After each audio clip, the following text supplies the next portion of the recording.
আসসালামু আলাইকুম my lovely viewers. দেখেই বুঝতে পারছেন আজকে কাঁঠালের বিচি দিয়ে মুরগির মাংস রান্না করব।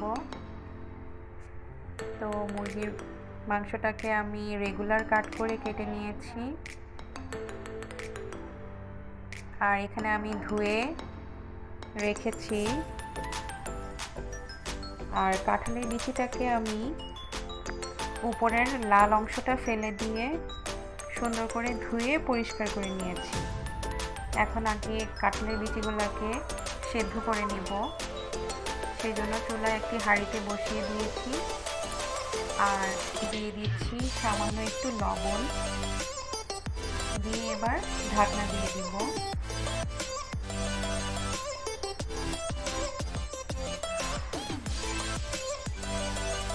কাঁঠালের বিচিটা সিদ্ধ হতে থাক, এদিকে আমি একটি প্যানে তেল গরম করে নিয়েছি। দিয়ে দিলাম 4 টুকরো দারচিনি, 4টা এলাচ, 3টি লবঙ্গ, আরও দিচ্ছি 2টো তেজপাতা, হাতে ছিঁড়ে দিয়েছি তেজপাতাটা। এবার মশলাগুলো সামান্য গরম হলে দিয়ে দিচ্ছি পেঁয়াজ কুচি। এখানে আমি পেঁয়াজ কুচি দিচ্ছি 1/2 কাপ পরিমাণ। পেঁয়াজ কুচিটা দিয়ে এবার পেঁয়াজটাকে সুন্দর করে ভেজে নিব।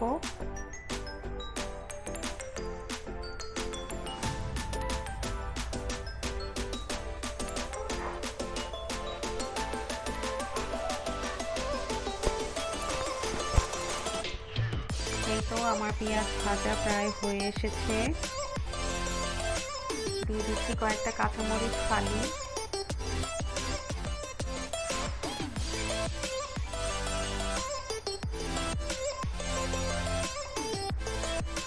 এবার এগুলো সামান্য গোল্ডেন ব্রাউন হয়ে আসা পর্যন্ত ভেজে নিব।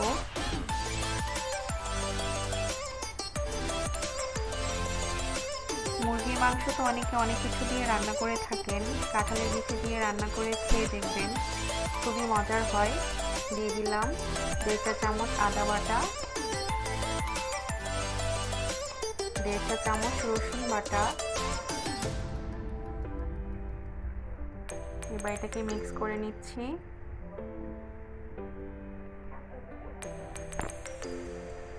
এবার আমি গুঁড়ো মশলা ব্যবহার করব। প্রথমেই দিয়ে দিচ্ছি 2 চা চামচ হলুদ গুঁড়ো,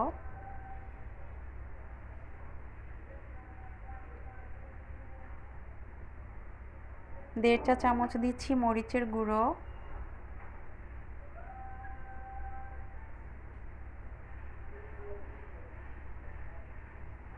এবার দিলাম 2 চা চামচ ভাজা জিরার গুঁড়ো, আর দিয়ে দিব 1 চা চামচ ধনিয়া গুঁড়ো। এবার সমস্ত গুঁড়া মশলাগুলো আমি সামান্য আরও দিলাম 1/2 চা চামচ গরম মশলা গুঁড়ো। এই গরম মশলাটা আমার ঘরে তৈরি করা। এবার সামান্য পানি দিয়ে মশলাটাকে কষিয়ে নিব। মশলাটাকে আমি তেল উপরে উঠে আসা পর্যন্ত কষিয়ে নিব।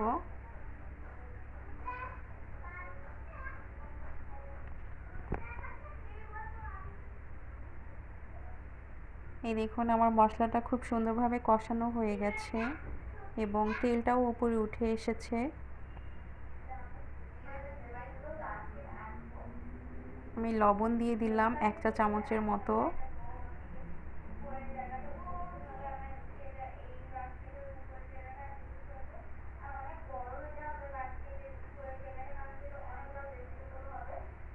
এই তো আমার মশলাটা কষানো হয়ে গিয়েছে।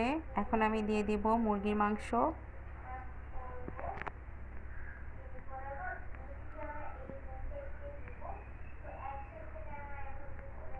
আজকে রান্নাটা করার জন্য আমি পাকিস্তানি কক মুরগিটা ব্যবহার করছি। আপনারা চাইলে এটা ব্রয়লার অথবা দেশি মুরগি দিয়েও রান্না করে নিতে পারেন। তো সামান্য নেড়েচেড়ে মিশিয়ে নিচ্ছি।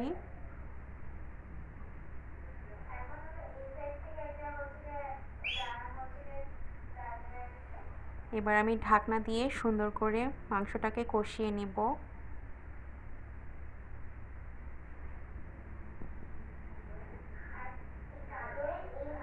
ফিরে এলাম 5 মিনিট পর। দেখুন মাংসটা কষানো হয়ে আসছে।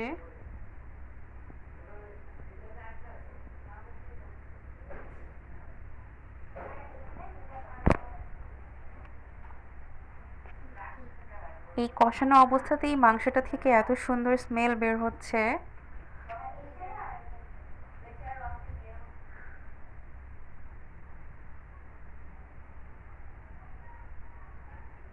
এবার আমি আবার ঢাকনা দিয়ে আরও কিছুক্ষণ কষিয়ে নেব।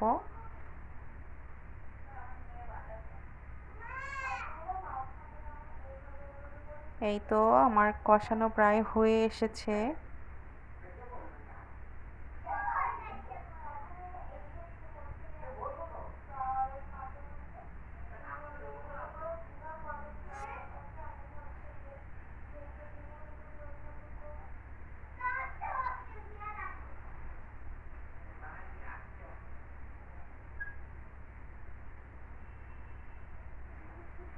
মুরগির মাংসটা খুব সুন্দর করে কষানো হয়ে গিয়েছে।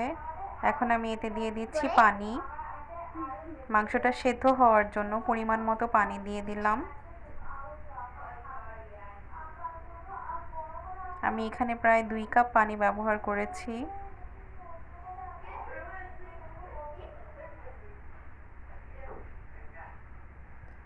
এখন আমি আবার ঢাকনা দিয়ে ঢেকে দিব বলক চলে আসা পর্যন্ত।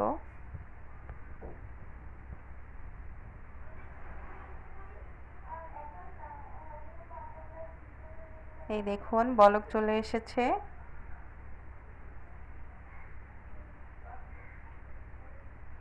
এরই মাঝে বেশ কয়েকবার ঢাকনা খুলে খুলে মাংসটাকে নেড়েচেড়ে দিবেন এবং মাংসটা একদম সুসিদ্ধ হওয়া পর্যন্ত রান্না করে নেবেন।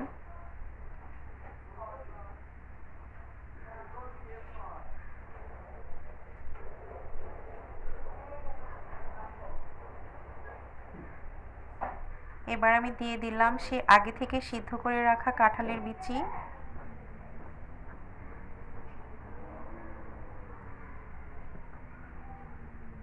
কাঁঠালের বিচিটাকে মাংসের সাথে খুব ভালোভাবে মিশিয়ে নিচ্ছি।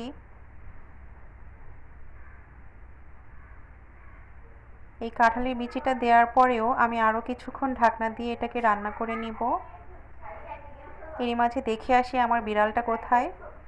এই দেখুন আমার রান্নার ফাঁকে বিড়াল চলে এসেছে আমাদের সিঁড়ি ঘরে,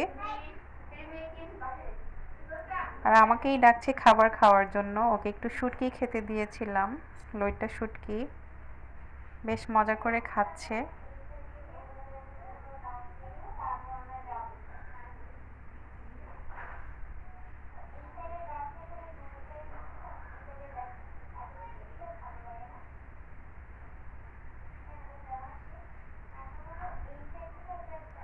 তো আবার ফিরে যাচ্ছি রান্নায়।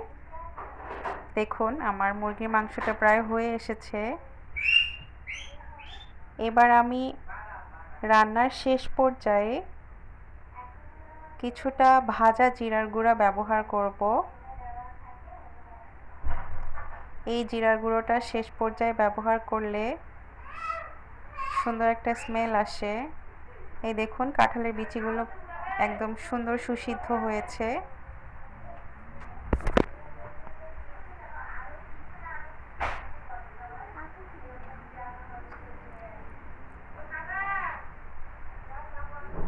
এই তো আমার রান্না একদম শেষ পর্যায়ে চলে এসেছি।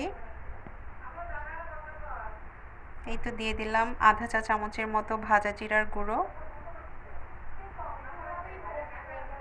এটা দিয়ে আমি একটু নাড়াচাড়া করে আবার ঢেকে দিয়ে চলে যাব পরিবেশনে। দেখুন ভিউয়ার্স কি সুন্দর হয়েছে রান্নাটা। কাঁঠালের বিচিগুলো সুন্দর সুসিদ্ধ হয়েছে এবং মাংসটাও খুব লোভনীয় হয়েছে। ভালো লাগলে লাইক করবেন। আল্লাহ হাফেজ।